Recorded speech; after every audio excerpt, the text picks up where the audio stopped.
Most people are going to be single parents. If most people are getting divorced and not staying together, what do you think your future is probably going to be?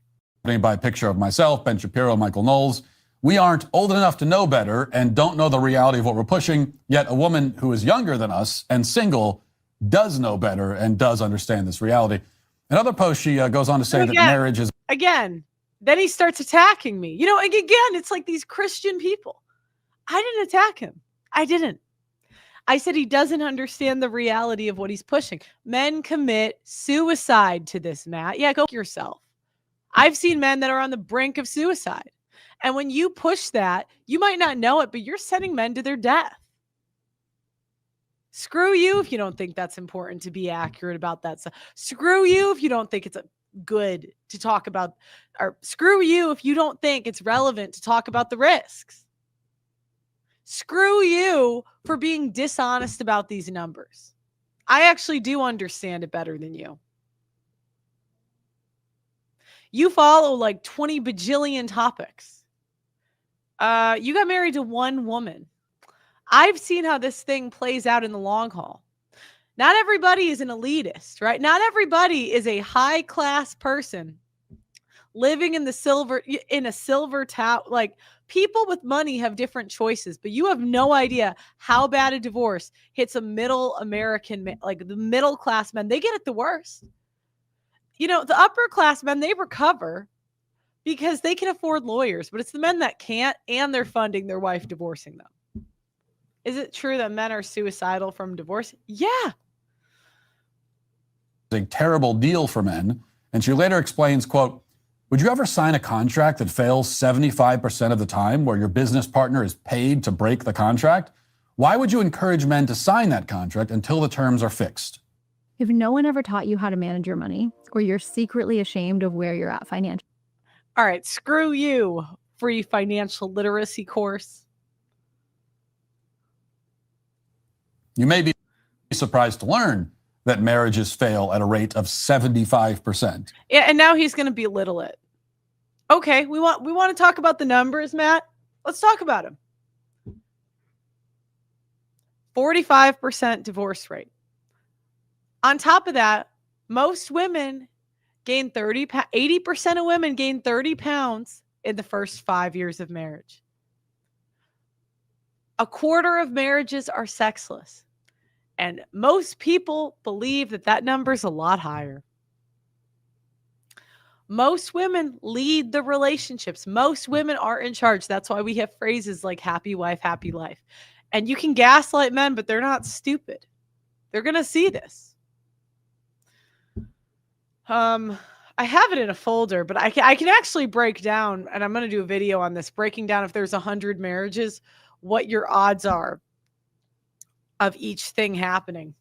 Yeah, even if the divorce odds are 1 in 3, which he'll claim, not 3 in 4, it's still more risky than Russian roulette. Look, we all know if you include, out of the people that stay together, if you include sexless marriages, if you include wives that got obscenely fat, if you include bitchy wives, we know it's more than 50%. The figure that people like this normally use is 50%. And the claim that 50% of marriages end in divorce is already spurious, and we'll have more on that in a moment. But yeah, because you didn't think through it, because your stupid writers do everything for you. 75%? I was wondering where that number came from, so I scrolled down and I saw something that she reposted from an alleged lawyer who said this, quote, it's not 50-50. That only accounts for divorces. Another 25% on the negative side for miserable men trapped in cheaper to keep her marriages, unwilling to risk financial destruction and loss of their children. 75% chance of a devastatingly bad outcome is just a bad plan. No sane person would enter into a commercial contract on such terms. Now, I did ask him where he got this 75% figure from. And the worst part is they have such big egos. Like, it's just turned into this Jesus rock star like bullshit. They just use the religion to get as much attention and clout as possible. Guys, I have a whole video breaking down the actual divorce rates. It's called How Conservatives Are Lying to You About Marriage. If you want to see it, go there. And he wouldn't say. Apparently, the magic statistic fairy came and whispered it in his ear. And that's a liberal tactic, right? He's going into it in bad faith, where he's saying, "Oh, you're just lying. You're just making this stuff up." Well, if that's what you think, why would we even have a discussion? All the men getting divorced, Matt, really? The whole red pill is just making this up. Now, for her part, Pearl later tweeted a picture of Pierce Brosnan with his wife of 20 years, and she questioned whether the marriage counts as successful since Brosnan's wife has put on some weight at the age of 60. So apparently, even... Yeah, and now he's going to white knight. Yes, ladies, get fat. Do it. Gain a bunch of weight. Men love that. If they're happy and have remained married for 2 decades... How do you know they're happy? They still might fall into that 75% failure rate because they have not both remained in supermodel condition into their 60s. This debate on social media brought out the rest of the marriage skeptical crowd on the right. A bunch of these red pill influencers decided to hop on an emergency Zoom call and spend 2 hours talking about me and the rest of the Daily Wire crew and our reckless promotion of society's most fundamental institution. Now, there's one clip here that you should see. This is apparently a divorce lawyer who says that the failure rate for marriage is not 50% and it's not 75%. It is, in fact, even higher. Listen. I think marriage can be successful, of course. It's just not something that's as scalable as we as a society are trying to pretend it is. Marriage is, and I've said this 100 times and I'll say it 100 more, marriage is like the lottery. You are probably not going to win. Okay? You're probably not going to win. Don't make that your 401k. You're probably not going to win. But if you win, what you win. Okay, and that's the ego. And this is what I really cannot stand about traditional conservatives. They are just not pragmatic at all. Every conservative thinks they are above the numbers. They all think they won't be statistics. If everyone else is getting 30-year-old women that are giving them 1, maybe 2 children, what do you think your wife is most likely going to be? Most people are going to be single parents. If most people are getting divorced and not staying together, what do you think your future is probably going to be? And there's this cope, I'll be different. I'll be special. Why do you have such a big ego to think that you're different or special? Seriously. Why? Why would you not have the same results as everyone else? Yeah, here we go. Is so great that I don't blame you for buying a ticket and trying. I personally don't buy lottery tickets. But when somebody says, yeah, I played a lottery, hey man, somebody's got to win. And you know what? As long as you're not blowing money that you need for food or to put shoes on your kids' feet, you're not hurting anybody. Go out, give it a try. So I always tell people, listen, marriage, when it works, when you have somebody who's married 20 plus years and they're still crazy about each other, that is the exception, not the rule. But when you do it, it's phenomenal. It's phenomenal. So why not buy the ticket, take the ride, but have a prenup? Wear a seatbelt, guys. You can be a safe driver, but wear a seatbelt. So a happy marriage, he says, is like winning the lottery. And the thing about the lottery is that almost everybody loses. This is a perfect summation of how this entire club views marriage and the message that they're sending to young men in particular. Sure, it can be great, they concede, but only if you're insanely lucky. Everybody else is screwed. This is a rather bleak view of marriage, and thankfully, it's also nonsense.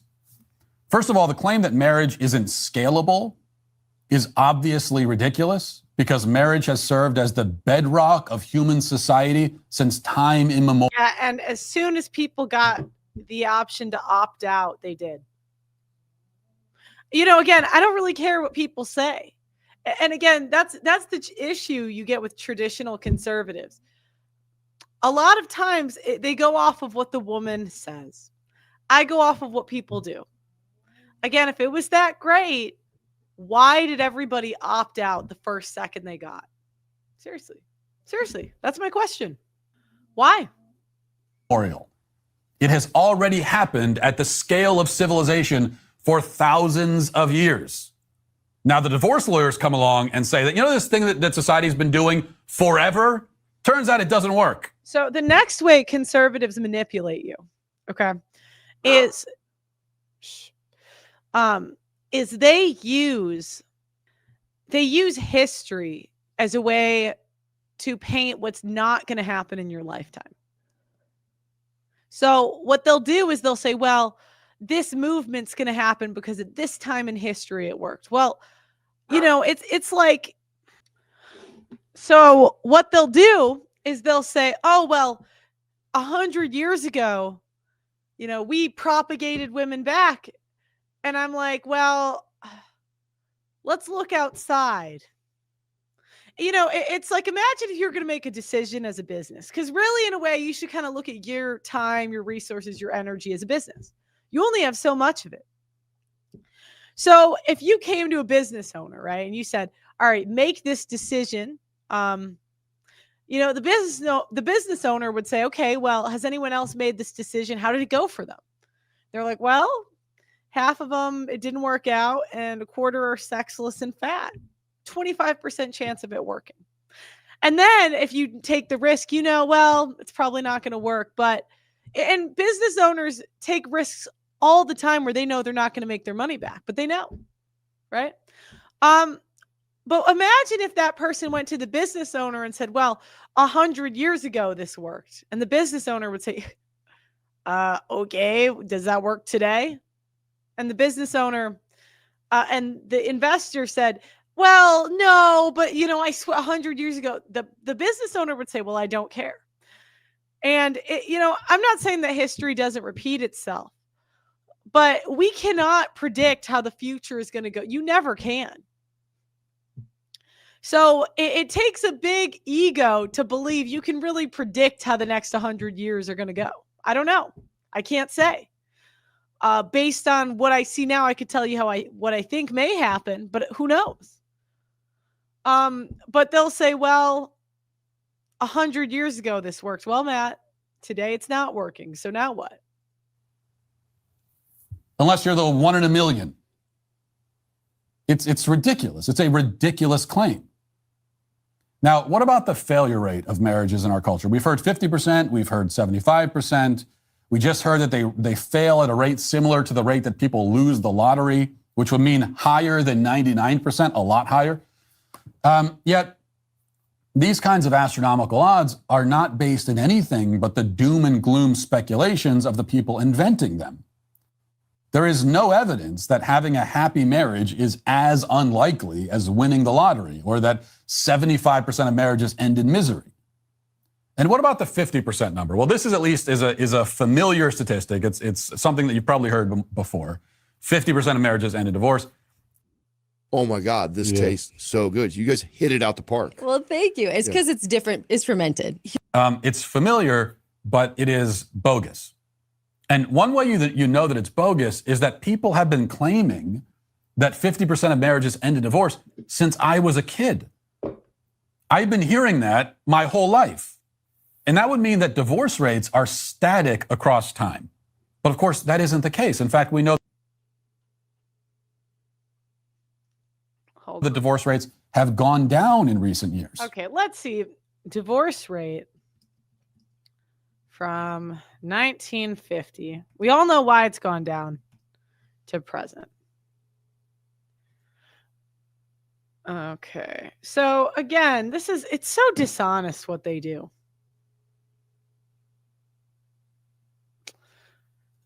So the divorce rate's gone down from 22 divorces per 1,000 women to 20. So what they'll do is when it's stayed relatively stagnant, they'll just zoom in a lot to make it look like there was a big change.